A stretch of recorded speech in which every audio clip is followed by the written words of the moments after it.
جس وقت لوگ جنازے کی نماز پڑھ رہے ہوتے ہیں اس وقت وہ جو روح ہوتی ہے مردے کی، وہ تمام چیزوں کو، تمام لوگوں کو دیکھ رہی ہوتی ہے، یعنی ان لوگوں کو دیکھ رہی ہوتی ہے جو لوگ نماز جنازہ پڑھ رہے ہوتے ہیں۔ ہوتا ہے نا کہ 3 صفیں بنی یا جتنی بھی صفیں بننا تھی صفیں بن گئیں اور سارے لوگ کھڑے ہو گئے نماز جنازہ پڑھنے کے لیے اور جنازہ سامنے ہوتا ہے۔ تو حدیث پاک کا مفہوم ہے کہ اس وقت جو مردے کی روح ہوتی ہے وہ تمام منظر کو دیکھ رہی ہوتی ہے۔ وہ دیکھ رہی ہوتی ہے کہ ہمارے ریلیشن والے، عزیز و اقارب، ہمارے دوست، ہمارے احباب، ہمارے لوگ ہماری نماز جنازہ پڑھ رہے ہیں، اور اس کو یہ محسوس ہو چکا ہوتا ہے کہ ہمارا تعلق دنیا سے ختم ہو چکا ہے۔ اور صرف جبھی اسی وقت نہیں بلکہ جب اس کو نہلایا جا رہا ہوتا ہے، کفنایا جا رہا ہوتا ہے اور دفن کرنے کے لیے لوگ اس کے جنازے کو لے کر چلتے ہیں، وہ سارا منظر روح اپنی آنکھوں سے دیکھ رہی ہوتی ہے۔ اور جانتے ہیں وہ چیخ و پکار کے کہتی کیا ہے؟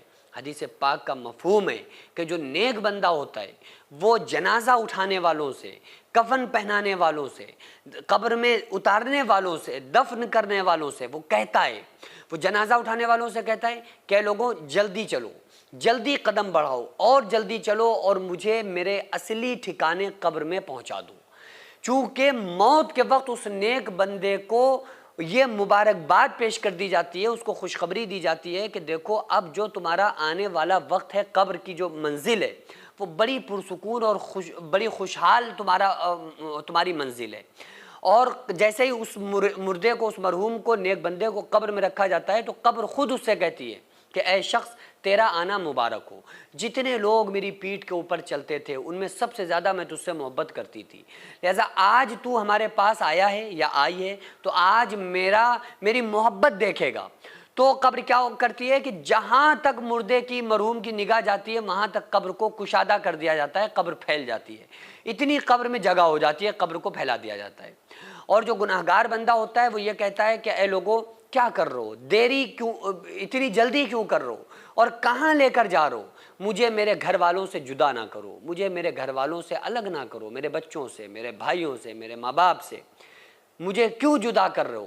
میں نے گھر بنایا رہنے کے لیے، میری بیوی ہیں، بچے، مجھے کہاں اندھیری قبر میں، کوٹھری میں چھوڑنے کے لیے جا رہے ہو؟ لہٰذا جب لوگ قبر کے اندر اتار دیتے ہیں اس وقت وہ بڑا ڈرا ہوا، سہما ہوا ہوتا ہے۔ یہ میں اپنی طرف سے آپ کو نہیں بتا رہا ہوں، خدا کی قسم ایک لفظ بھی، سب حدیث کا مفہوم میں آپ لوگوں کو بتا رہا ہوں۔ تو وہ بڑا ڈرا ہوا، سہما ہوا ہوتا ہے، بس وہ یہی چاہتا ہے کہ کسی طرح سے ہمیں یہاں سے الگ کر دیا جائے۔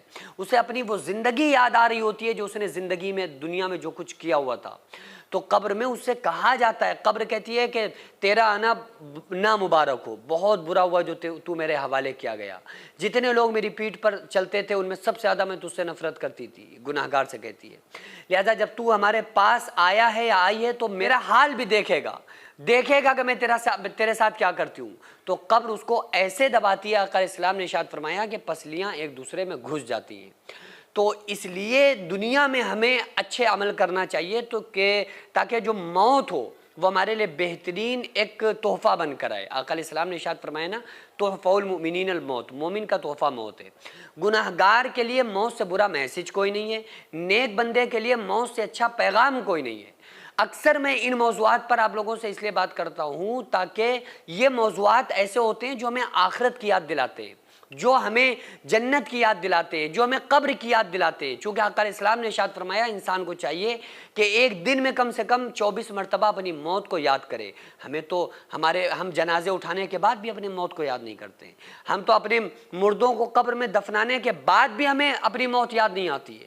کسی کے یہاں محلے میں، علاقے میں، گھر میں انتقال ہو جائے، 4 دن بعد پھر اس کی بھی ہمیں یاد آنا بند ہو جاتی ہے، پھر ہمیں اپنی موت کی فکر نہیں رہتی ہے۔ اس لیے ہمیں آخرت کو سامنے رکھ کر دنیا میں زندگی گزارنا چاہیے تاکہ جب ہماری موت آئے تو وہ ہمارے لیے ایک تحفہ بن کر آئے اور قبر ہمارے لیے جنت کے باغوں میں سے ایک باغ بن جائے۔ اس ٹائم اکثر لوگ مسجد اور مدرسوں کو توڑنا اور گرانا چاہتے ہیں، تو ایسے میں ہمارا فرض بنتا ہے کہ ہم اپنے مسجد اور مدرسوں کو قانونی طور پر مضبوط بنائیں۔ اس سے پہلے بھی میں عرض کر چکا ہوں کہ ایسے میں ہم ایک ایسا اسکول پلس مدرسہ بنانا چاہتے ہیں جس میں بچے اسکول کے ساتھ ساتھ دینی تعلیم، حفظ، عالم کا کورس اور قرآن پڑھنا سیکھ سکیں۔ اتنا بڑا کام اکیلے بالکل بھی ممکن نہیں ہے۔ اگر آپ چاہتے ہیں کہ آپ کا پیسہ صحیح جگہ پر لگے اور آپ چاہتے ہیں کہ آپ کو اس کا ثواب قیامت تک ملتا رہے تو پھر آپ ضرور اس مدرسے، اس اسکول میں تعاون کریں تاکہ قیامت تک اس کا ثواب آپ کو مل ملتا رہے, کیونکہ جب تک اسکول اور مدرسے میں لوگ پڑھتے رہیں گے, تعلیم حاصل کرتے رہیں گے, جب تک انشاءاللہ تعالی اللہ تعالیٰ آپ کو ثواب عطا کرتا رہے گا. اگر آپ چاہیں تو اپنے مرحومین کے نام سے ایصال ثواب کے طور پر بھی دے سکتے ہیں. تو اس کے لیے سب سے پہلے ایسی زمین کی ضرورت ہے جس میں ہم یہ پروجیکٹ تیار کر سکیں